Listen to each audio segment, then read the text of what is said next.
اب تشریف لاتے ہیں جناب کلیم رضوی صاحب۔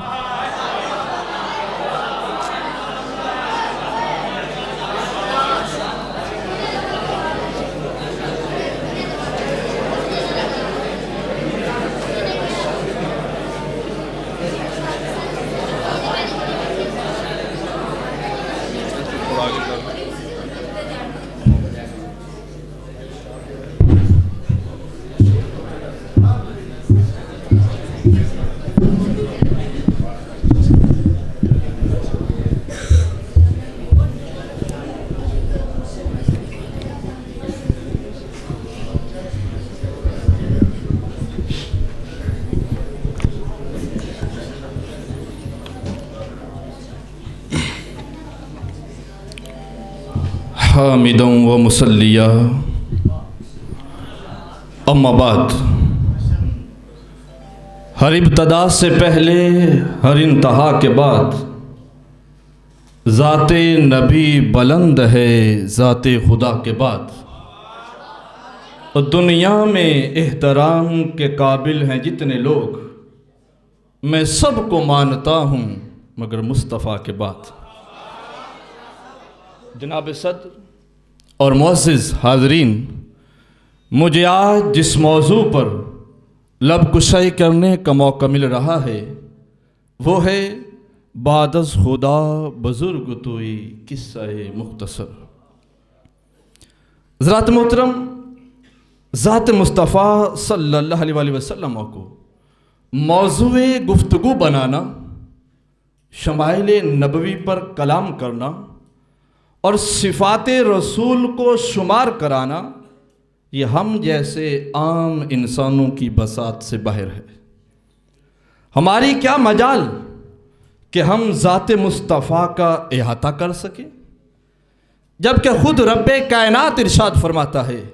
وَإِن تَعُدُّوا نِعْمَةَ اللَّهِ لَا تُحْصُوهَا، اور میں کہتا ہوں کہ فقط ایک نعمت کا احاطہ بھی نہیں کر سکتے، اور پھر ذات مصطفیٰ سے بڑھ کر نعمت اس کائنات میں اور کیا ہو سکتی ہے؟ کیا ہم اور کیا ہماری لیاقت و صلاحیت؟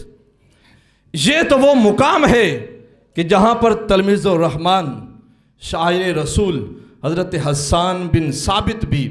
یہ کہنے پر مجبور ہو جاتے ہیں کہ ما ان مدحت محمدً بمقالتی لیکن مدحت مقالتی بمحمد، مگر وَأَمَّا بِنِعْمَةِ رَبِّكَ فَحَدِّثْ کے حکم خداوندی کے تحت میں اس نعمت کبریٰ کا ذکر کرنے لگا ہوں، اس احساس کے ساتھ کہ ہزار بار بشویم دہن ز مشک و غلاب ہنوز نام تو گفتن کمال بے ادبی است۔ اس احساس کے ساتھ اس نعمت کبریٰ کا ذکر کرنے لگا ہوں کہ جو نہ ہوتے تو یہ جن و بشر نہ ہوتے، یہ حور و ملک نہ ہوتے، یہ شام و سحر نہ ہوتے، یہ شجر و حجر نہ ہوتے، یہ بحر و بر نہ ہوتے، یہ ارض و سما نہ ہوتے، یہ مریخ و مشتری اور کروڑہا کہکشاؤں کا وجود تک نہ ہوتا۔ لوگوں، اگر مصطفیٰ نہ ہوتے تو پیغمبری کبھی معراج کو نہ چھوتی، کیونکہ تخلیق کائنات کا منشا تمہیں تو ہو، خالق کے دل کی پہلی تمنا تمہیں تو ہو، تم کائنات حسن ہو، تم حسن کائنات، جس کی نہیں مثال وہ تنہا تمہیں تو ہو۔ ذات محترم، حیرت زدہ ہوں کہ جمال نبوت کے کس پہلو کو اجاگر کروں، فکر مند ہوں کہ کمال رسالت کے کس گوشے پر کلام کروں،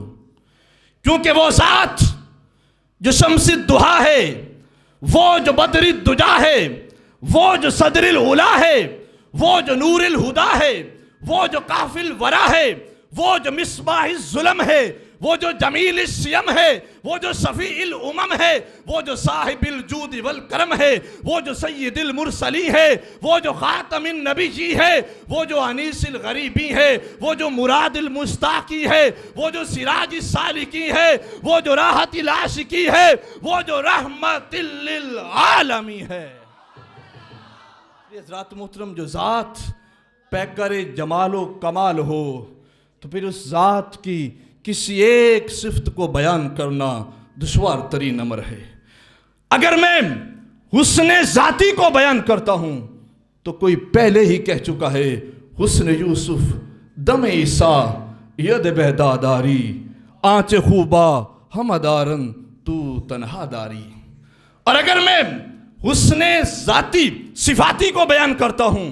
تو حضرت حسان نے ہمارے لیے گنجائش ہی کہاں چھوڑی ہے۔ فرماتے ہیں وَأَحْسَنُ مِنْكَ لَمْ تَرَ قَطُّ عَيْنِي وَأَجْمَلُ مِنْكَ لَمْ تَلِدِ النِّسَاءُ خُلِقْتَ مُبَرَّعًا مِنْ كُلِّ عَيْبٍ كَأَنَّكَ قَدْ خُلِقْتَ كَمَا تَشَاءُ۔ اور اگر میں جمال ذاتی کو بیان کرتا ہوں تو شیخ سعدی نے یہ کہہ کر ہمارے لیے گنجائش ہی کہاں چھوڑی۔ فرماتے ہیں وہ بصیر بھی، وہ نذیر بھی، وہی آپ اپنی نذیر بھی، وہ زمین پہ شاہ و امیر بھی، وہ فلک پہ عرش مصیر بھی، وہ نسیم بھی، وہ جسیم بھی، وہ قسیم بھی، وہ رؤوف بھی، وہ رحیم بھی، وہ رفیع ہے اپنے کمال میں، وہ حسین اپنے جمال میں، وہ عزیز اپنی خصال میں، وہ فنا خدا کے وصال میں، بلغ العلا بکمالہ کشف الدجا بجمالہ حسنت جمیع خصالہ صلو علیہ وآلہ۔ اس ذات کی تعریف مجھ جیسا انسان کیا کر سکتا ہے کہ جس سے رب نے محمد کہا ہو، جس کے چہرے کو والضحیٰ کہا ہو، جس کی زلفوں کو واللیل کہا ہو، جس کے گالن کو والفجر کہا ہو، جس کے داتن کو یاسین کہا ہو، جس کے سینے کو علم نشرہ کہا ہو، اور جس کی چادر کو یا ایہا المدثر کہا ہو، جس کی کمبل کو یا ایہا المزمل کہا ہو، جس کے اخلاق کو انک لعلی خلق عظیم کہا ہو، اور جس کے آنے کو قد جاءکم من اللہ رسول کہا ہو، جس کی رحمت کو وما ارسلناک الا رحمتا للعالمین کہا ہو، جس کی ہمگیریت کو وما ارسلناک الا کافتا للناس کہا ہو، جس کی عظمت کو سراجا منیرا کہا ہو، اور جس کی تعریف میں رب نے ورفعنا لک ذکرک کہا ہو، اس ذات کی تعریف مجھ جیسا انسان کیا کر سکتا ہے؟ میں تو فقط اتنی عرض کر کے اجازت چاہوں گا کہ یا صاحب الجمالی و یا سید البشر من وجہک المنیر لقد نور القمر لا يمکن الثناء کما کان حقہ بعد از خدا بزرگ توئی قصہ مختصر۔